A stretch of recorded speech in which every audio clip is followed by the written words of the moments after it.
Hi friends, இன்னைக்கு ஒரு healthy restaurant style chilli பன்னீர் எப்படி பண்ணுறதுன்னு பார்க்கலாம். இதுக்கு நான் பன்னீரை ஃபஸ்ட்டு சோக் பண்ணி வச்சுருக்கிறேன். ஒவ்வொரு ஸ்டெப் பை ஸ்டெப்பாக நம்ம பார்த்துக்கலாம். இதுக்கு நான் இன்னைக்கு 200 கிராம்ஸ் பன்னீர் எடுத்திருக்கேன். ஒரு பெரிய ஆனியன், ஒரு கேப்சிகம், அதுக்கப்புறம் நறுக்குன கொத்தமல்லி, இஞ்சி, பூண்டு, பச்சை மிளகாய் இதுதான் எடுத்திருக்கேன். இப்போ ஒரு பவுலில் ஒரு 1.5 ஸ்பூன் அளவுக்கு காஷ்மீரி சில்லி சேர்த்துட்டு அது கூட கொஞ்சமாக தண்ணி சேர்த்து மிக்ஸ் பண்ணிக்கலாம். இந்த மிக்சர் நல்லா மிக்ஸ் ஆகிட்ட பிறகு நம்ம கியூபாக கட் பண்ணி வச்சிருக்கிற பன்னீரை இதில் சேர்த்துடுறேன். அதுக்கப்புறம் இது கூட கொஞ்சம் பிளாக் பெப்பர் சேர்த்துக்கலாம்.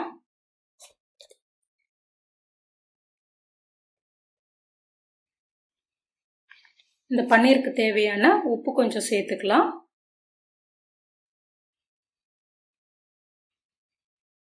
அதுக்கப்புறம் ஒரு ஸ்பூன் கார்ன்ஃப்ளவர் சேர்க்குறேன். இது கோட் ஆகிறதுக்காக.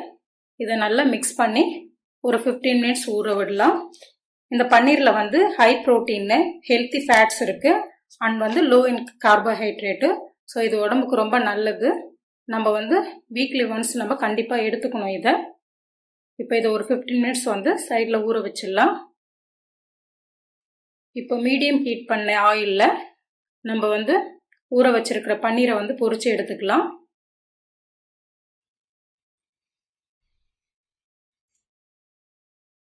இப்போ பொரிச்சு எடுத்த பன்னீரை ஒரு பவுலில் சேர்த்து வச்சுக்கலாம்.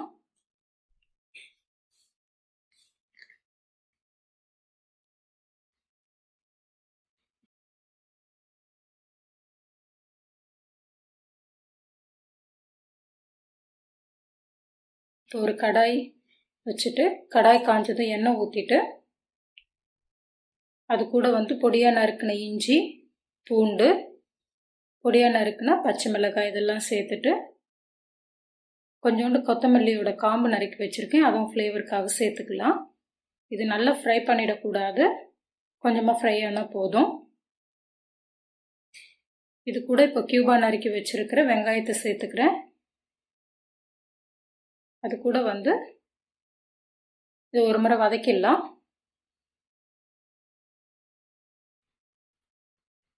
இது கூட கட் பண்ணி வச்சிருக்கிற குடமிளகாயும் சேர்த்து வதக்கிக்கலாம்.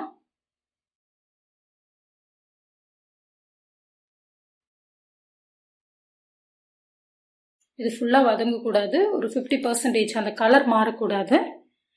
இது கூட கொஞ்சோண்டு கொத்தமல்லி தலைகளை சேர்த்துக்கிறேன்.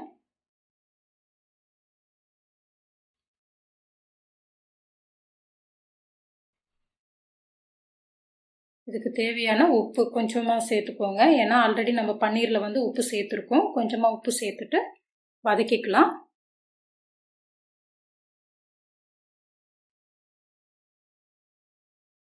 ஒரு 5 மினிட்ஸ் மூடி போட்டுடலாம். ஒரு 50%க்கு மேலே கலர் மாறாமல் வெந்துடுச்சு. இந்த ஸ்டேஜில் நம்ம சாஸ் எல்லாம் சேர்த்துக்கலாம். இதுக்கு நான் ஒரு ஸ்பூன் சில்லி சாஸ், ஒரு ஸ்பூன் ரெட் சில்லி சாஸ்,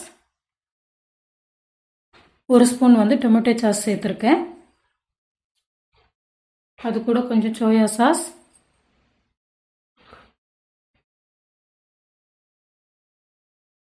அதுக்கப்புறம் ஒயிட் வினிகர் கொஞ்சம் சேர்த்துருக்கேன்.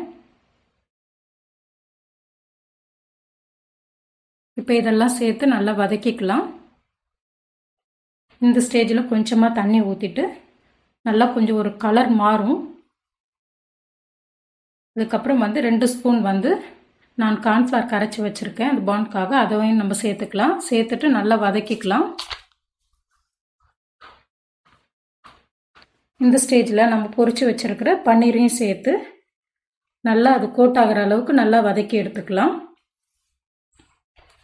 இந்த ரெசிபி பார்த்தீங்கன்னா நம்ம ஃப்ரைட் ரைஸ் கூட, சப்பாத்தி கூட, நான் கூட, ப்ளஸ் பராத்தா கூட வச்சு சாப்பிட்லாம். ரொம்ப டேஸ்ட்டாக இருக்கும். குழந்தைங்க இதை அப்படியே கூட சாப்பிடுவாங்க. ரெசிபி ஒன்ஸ் ட்ரை பண்ணி பாருங்கள். இது உங்களுக்கு பிடிச்சிருந்ததுன்னா லைக் பண்ணுங்கள். தேங்க்யூ.